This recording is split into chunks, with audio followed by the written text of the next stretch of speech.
పునరుత్పాదక ఇంధన వినియోగం దిశగా ఏపీసీపీడీసీఎల్ మరో కీలక ముందడుగు వేసింది. పల్నాడు జిల్లా ఎన్ఎన్ తండాలో 3 మెగావాట్ల సామర్థ్యంతో ఏర్పాటు చేసిన సోలార్ పవర్ ప్లాంట్ ను ఏపీసీపీడీసీఎల్ సీఎండీ పుల్లారెడ్డి ప్రారంభించారు. పీఎం కుసుమ్ పథకం కంపోనెంట్ సి కింద ఫీడర్ లెవెల్ సోలరైజేషన్ లో భాగంగా ఈ ప్లాంట్ ను ఏర్పాటు చేశారు. ఏపీలో పీఎం కుసుమ్ కింద గ్రిడ్ కు అనుసంధానం చేస్తున్న తొలి సోలార్ పవర్ ప్లాంట్ గా ఎన్ఎన్ తండా ప్లాంట్ ప్రత్యేకతను సంతరించుకుంది. ఏపీసీపీడీసీఎల్ పరిధిలోని 4 జిల్లాల్లో మొత్తం 191.5 మెగావాట్ల సౌర విద్యుత్ సామర్థ్యాన్ని ఏర్పాటు చేస్తున్నట్లు అధికారులు తెలిపారు. రాష్ట్ర వ్యాప్తంగా సుమారు 65,000 వ్యవసాయ పంపు సెట్ల సోలరైజేషన్ పనులు కొనసాగుతున్నాయని వెల్లడించారు. పల్నాడు పవర్ వెంచర్స్ వాళ్ళు ఎరెక్ట్ చేసిన దాన్ని కమిషన్ చేసి గ్రిడ్ కు అనుసంధానం చేయడం జరిగింది. దీని కెపాసిటీ 3 మెగావాట్లు. మనం ఆంధ్రప్రదేశ్ లో సెంట్రల్ గవర్నమెంట్ సహకారంతో, స్టేట్ గవర్నమెంట్ ప్రోత్సాహంతో ముఖ్యమంత్రి గారు, అలాగే ఎనర్జీ మినిస్టరు, ఎనర్జీ సెక్రటరీ గారు సహకారంతో పెద్ద ఎత్తున ఫీడర్ లెవెల్ సోలరైజేషన్ ప్రోగ్రామ్ చేయడం జరిగింది. మొత్తం కంపెనీలో 191 మెగావాట్లు అవార్డు చేయడం జరిగింది. ఒంగోలు జిల్లాలో 105 మెగావాట్లు, అలాగే పల్నాడు జిల్లాలో 42 మెగావాట్స్ అవార్డు చేయడం జరిగింది. మిగతా బాపట్ల, ఎన్టీఆర్ జిల్లాలో కూడా చేయడం జరిగింది. దీన్ని ఈరోజు ఈ 3 మెగావాట్ల ప్లాంట్ను గ్రిడ్కు అనుసంధానం చేయడం జరిగింది. రాష్ట్రంలోనే అంటే మిగతా డిస్కమ్లలో కూడా అవార్డు చేయడం జరిగింది. ఈ ప్రోగ్రాము రాష్ట్రంలో ఫస్ట్ ప్లాంట్గా సిపిడిసిఎల్ పరిధిలో ఈ పల్నాడు పవర్ వెంచర్స్ వాళ్ళు ఈపీసీ ప్రాజెక్టు కింద చేసిన ప్లాంటు రాష్ట్రంలోనే మొదటి ఫీడర్ లెవెల్ సోలరైజేషన్ ప్లాంట్ను ఈరోజు గ్రిడ్కు అనుసంధానం చేయడం జరిగింది. పల్నాడు జిల్లా వినుకొండలో వైసీపీ నేతల వ్యాఖ్యలపై టీడీపీ నేతలు Lagadapati Venkatrao, AMC market yard chairman Meesala Murali తీవ్రంగా స్పందించారు. 5 ఏళ్ల పాలనలో డీఎస్సీ నిర్వహించకుండా, జాబ్ క్యాలెండర్ హామీని అమలు చేయకుండా నిరుద్యోగ యువతను నిరాశపరిచిన జగన్ కు ఇప్పుడు డీఎస్సీపై మాట్లాడే నైతిక హక్కు లేదని మీసాల మురళి విమర్శించారు. మాజీ ఎమ్మెల్యే బొల్లా బ్రహ్మనాయుడు వినుకొండ అభివృద్ధిపై గొప్పలు చెప్పుకోవడం కాకుండా తన హయాంలో ఎన్ని రోడ్లు, డ్రైనేజీలు నిర్మించారో, తాగునీటి సమస్యకు ఎలాంటి పరిష్కారం చూపారో లెక్కలతో ప్రజల ముందుకు రావాలని లగడపాటి వెంకట్రావు సవాల్ చేశారు. సీఎం చంద్రబాబు నాయకత్వంలో వినుకొండ ఎమ్మెల్యే జీవీ ఆంజనేయులు ఆధ్వర్యంలో నియోజకవర్గం అభివృద్ధి పదంలో దూసుకు వెళ్తోందని పేర్కొన్నారు. నియోజకవర్గంలో జరుగుతున్న అభివృద్ధిని చూసి ఓర్వలేకే వైసీపీ నేతలు అసత్య ఆరోపణలు చేస్తున్నారని టీడీపీ నేతలు మండిపడ్డారు. జీవీ ఆంజనేయులు గారికి తెలుగుదేశం పార్టీ తరఫున చంద్రబాబు నాయుడు నాయకత్వంలో టికెటే రాదని అన్నాడు. ఒకవేళ ఎవరికి టికెట్ వచ్చినా కూడా తెలుగుదేశం పార్టీ గెలిస్తే నేను 100 కోట్లు ఈ నియోజకవర్గానికి అభివృద్ధి చేయటానికి నేను 100 కోట్లు ఇస్తానన్నాడు మా తమ్ముడు అంజిరెడ్డి అన్నాడు. అయితే అంజిరెడ్డి 100 కోట్ల తర్వాత సంగతి, మన గ్రామంలో మనం కళ్యాణ మండపం, మీ బ్రహ్మనాయుడు రద్దు చేసినటువంటి కళ్యాణ మండపం, మీ బ్రహ్మనాయుడు రద్దు చేసినటువంటి ఎంఆర్ఓ ఆఫీసు, అవన్నీ మనం ఈ 100 కోట్లు ఎందుకులే కానీ ఒక 20 కోట్లు ఇస్తే మన ఊరు మొత్తం బాగుపడుతాయా తమ్ముడు? మనకెందుకు ఆ చంద్రబాబు నాయుడు గారితో, మనకెందుకు జగన్మోహన్ రెడ్డి గారితో, మనకెందుకయ్యా? మనం ఖమ్మంగా అందరం కలిసిపోతా ఉన్నాం. వాళ్ళ మాటని మనం ఎందుకు రెచ్చిపోవటం? 100 కోట్లు పెడతాం, 200 కోట్లు పెడతాం అని చెప్పి. డబ్బులున్నా కూడా ఇప్పుడు బ్రహ్మనాయుడికి డబ్బులు ఉన్నాయి, ఆంజనేయ గారికి డబ్బులు ఉన్నాయి, నీకు డబ్బులు ఉన్నాయి, నేను కాదంటలేదు. మనకెందుకు అంత పొడుగు మాటలు? చంద్రబాబు నాయుడు గారిని, మరి జగన్ రెడ్డి గారిని మనం విమర్శించే అర్హత మనకుందా? మన డబ్బులుండా కూడా దానికి సభ్యత సంస్కారాలు ఉండాలా? మనకెందుకు లేని పని చెప్పు. కాబట్టి మనం అంత దూరం వద్దయా, మన గ్రామాలు మనం గట్టిగా కాపాడుకుందాం. మన వినుకొండ నియోజకవర్గంలో మంచి పేరు తెచ్చుకో. నువ్వు కూడా మీ అన్నగా నేను నీకు అక్షంతలు కూడా వేస్తా. కాబట్టి ఇవన్నీ మాటలతో లేకుండా నువ్వు కూడా అభివృద్ధిలో, బ్రహ్మనాయుడితో పాటు నువ్వు కూడా వెళ్ళి అభివృద్ధిలో పాల్గొని ఈ నియోజకవర్గాన్ని అభివృద్ధి చేయండి, గ్రామాలను అభివృద్ధి చేయండి, ఎలక్షన్లో నిలబడండి, మీరు గెలవండి, మాకు అభ్యంతరం లేదు. కానీ ఆంజనేయ గారు చేసే పనులకు మీరు అడ్డం రావద్దు. ఆంజనేయ గారు ఏం చేశారో మీరు కూడా గమనించండి. అంతేగాని ప్రతిరోజు ఈ ఒకటి పెట్టుకొని వినుకొండ నియోజకవర్గం ప్రజల చెవులు పోతున్నాయ్యా. వినుకొండ నియోజకవర్గ అభివృద్ధిని రాష్ట్రంలో శ్రీ నారా చంద్రబాబు నాయుడు గారు అభివృద్ధి, సంక్షేమం 2 కళ్ళగా రాష్ట్రాన్ని మంచి పరిపాలన కొనసాగిస్తూ సుపరిపాలన కొనసాగిస్తుంటే ఇప్పుడు చూస్తున్న గత మాజీ ముఖ్యమంత్రి వర్యులు జగన్మోహన్ రెడ్డి గారు ఆయన మాట్లాడే మాటలు డిఎస్ఏ మీద మాట్లాడుతున్నారు. ఏమని మాట్లాడుతున్నాడు? ఈరోజు ఏదో దాంట్లో మోసం జరిగిపోయింది, అన్యాయం జరిగింది, నిరుద్యోగుల గురించి మాట్లాడుతున్నాడు. ఆయన ఓదార్పు యాత్ర అప్పుడు గ్రామ గ్రామాన్ని తిరుగుతూ నిరుద్యోగులకి నేను రాగానే మొదటిగా డిఎస్సి వేస్తాను, జాబ్ క్యాలెండర్ను ప్రకటిస్తానని పదే పదే చెప్పి 2019 నుంచి 2024 వరకు ఎక్కడా కూడా ఒక సంవత్సరం కూడా డిఎస్సి ఇవ్వకుండా నిరుద్యోగులకు వెన్నుపోటు పొడిచిన వ్యక్తి జగన్మోహన్ రెడ్డి. ఆ ప్రభుత్వం ఈరోజున్న ప్రభుత్వం గురించి, నారా చంద్రబాబు నాయుడు గురించి, అక్కడున్న స్థానిక శాసనసభ్యుల గురించి మాట్లాడటం చాలా సిగ్గుచేటు. ఎందుకంటే నువ్వేదన్నా ఉద్యోగ అవకాశాలు కల్పించి ఎక్కడికైనా టీచర్స్కి పోస్టులు ఇచ్చి నువ్వు మాట్లాడితే అది గర్వంగా చెప్పొచ్చు. 5 సంవత్సరాలు కళ్ళబొల్లి మాటలు చెప్పి, మాయ మాటలు చెప్పి తప్పించుకొని తిరిగిన వ్యక్తివి నీవు.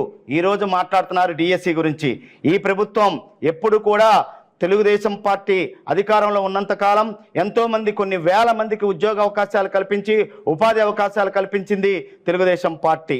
అలాగే ఇక్కడ అమ్మిరెడ్డి అంజిరెడ్డి గారు 40 సంవత్సరాల ఇండస్ట్రీ, రాజకీయ ఇండస్ట్రీ అంటున్నారు. సార్, గ్రామాల్లో కక్షలు, కార్పణ్యాలు, ఎలాంటివి కుట్రలు, కుతంత్రాల మధ్య ఈరోజు ఈ వినుకొండ నియోజకవర్గం పదే పదే విష బీజాలను నాటుతుంది. మీరు తెలుగుదేశం పార్టీ అధికారం ఉన్నా లేకపోయినా ఔన్నత్యంగా, ఐక్యతగా నడుపుతున్నారు.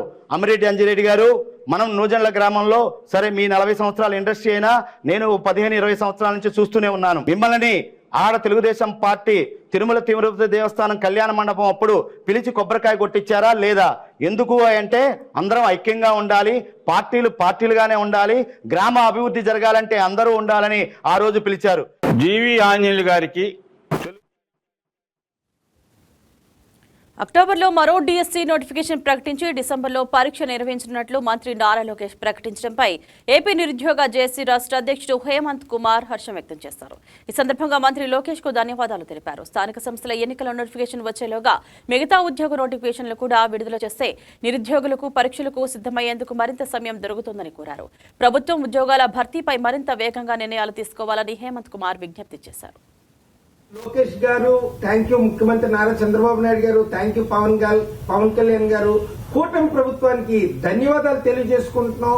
అధికారంలోకి కూటమి ప్రభుత్వం రాగానే మరి హుటాహుటిన తొలి సంతకం మెగా డిఎస్సి పైన 16,341 ఉద్యోగాల పైన పెట్టి మరి పారదర్శపూర్వకంగా నియామకాలు కూడా చేసినటువంటి నారా లోకేష్ గారికి ధన్యవాదాలు తెలియజేసాం. దాదాపు 15,941 ఉద్యోగాలు ఇప్పటికే కేటాయించి విధుల్లో కూడా నిర్వహిస్తున్నటువంటి ఉపాధ్యాయులు ఉన్నారు. మళ్ళీ వెంటనే 2026లోనే మరి అక్టోబర్ నెలలో మరొక డిఎస్సి నిర్వహిస్తామని చెప్పి నారా లోకేష్ గారు మరి విద్యాశాఖ అధికారుల ద్వారా ప్రకటింపజేయించడం మాకు నిరుద్యోగ యువతగా చాలా ఆనందంగా ఉంది. మా ఓటుకు విలువ కట్టినట్టుగా మాకైతే అనిపించింది. గత వైసీపీ ప్రభుత్వంలో మరి ఓటేసిన నిరుద్యోగుల ఓట్లన్నీ కూడా వృధా అయిపోయాయి. ఎందుకంటే ఒక్క డిఎస్సి కూడా నిర్వహించలేనటువంటి వైసీపీ వల్ల ఎంతో మంది, లక్షలాది మంది నిరుద్యోగ యువత ఉద్యోగ వయో పరిమితి కోల్పోయాం. ఆయన పూర్తిగా నోటి దగ్గర ఉన్నటువంటి అన్నా క్యాంటీన్ అన్నాన్ని కూడా తొలగించినటువంటి జగన్మోహన్ రెడ్డి గారికి తగిన బుద్ధి చెప్పాం.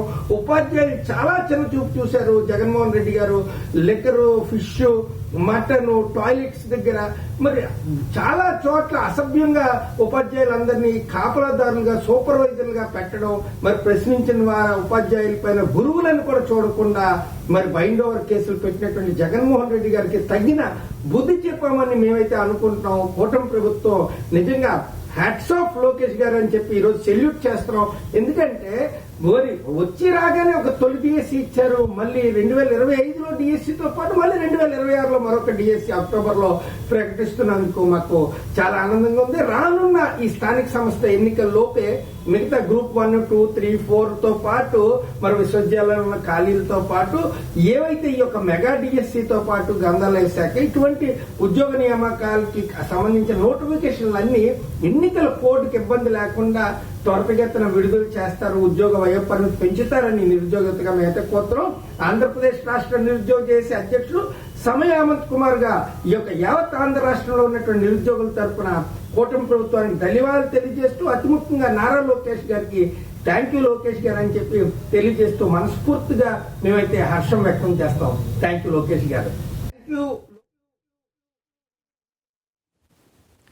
గుంటూరు తూర్పు నియోజకవర్గ పరిధిలో షార్ట్ సర్క్యూట్ కారణంగా విద్యుత్ సరఫరాకు అంతరాయం ఏర్పడింది.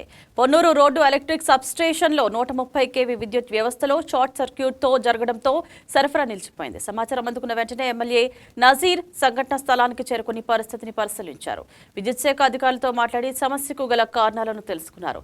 ప్రజలు ఇబ్బందులు పడుతున్న నేపథ్యంలో యుద్ధ ప్రాతిపదికన మరమ్మతులు పూర్తి చేసి విద్యుత్ సరఫరాను పునరుద్ధరించాలని అధికారులను ఆదేశించారు. సరఫరా పూర్తిగా పునరుద్ధరించే వరకు అధికారులతో సమన్వయం చేస్తూ సంఘటనా స్థలంలోనే ఉంటానని ఎమ్మెల్యే తెలిపారు. గుంటూరు నగరంలో ముఖ్యంగా పొన్నూరు రోడ్లో ఉన్నటువంటి సబ్స్టేషన్ దగ్గర నుండి దాదాపు 17 ఫీడర్స్ ఉన్నటువంటి సబ్స్టేషన్లో సూపర్ బజార్ ఫీడర్ కట్ అయ్యి మిగతా ఫీడర్స్ని డ్యామేజ్ చేయడం జరిగింది. దానికి గాను దాదాపు 3.5-4 గంటల నుండి విద్యుత్ అంతరాయం కలిగి చాలా ప్రాంతాల్లో గుంటూరు నగరంలో అనేక ప్రాంతాల్లో ఈరోజు 4 గంటల పాటు కరెంట్ పవర్ కట్ చేయడం జరిగింది. ముఖ్యంగా ఇది గతంలో ఎప్పుడు కూడా జరగనటువంటి విధంగా ఈసారి ఫీడర్ కట్ అయ్యి మిగతా ఫీడర్స్ని కూడా డ్యామేజ్ చేయడంతో వెంటనే అధికారులు అంటే యుద్ధ ప్రాతిపదికన దాదాపు అరగంట లోపలే అనేక మంది ఏడీలు, డిఈలు, అలాగే ముఖ్యులందరూ కూడా, ఏఈలు అందరూ కూడా అనేక మంది ఇక్కడికి వచ్చేసి మరమ్మతు చేసేటువంటి కార్యక్రమాన్ని ప్రారంభించడం జరిగింది. కానీ చాలా వరకు పేదలు అలాగే మధ్యతరగతి వాళ్ళు ఉండేటువంటి ప్రాంతాల నుంచి అనేక మంది ఫోన్లు చేయడం జరిగింది. వాళ్ళందరికీ కూడా ఈ అంతరాయం కలిగినందుకు మన్నించాలని చెప్పి కోరుతూ వెంటనే ఇది పునరుద్ధరణ చేసి దాదాపు ఒక అరగంటలోనే పవర్ని మళ్ళీ ఇచ్చేటటువంటి కార్యక్రమం చేస్తాం.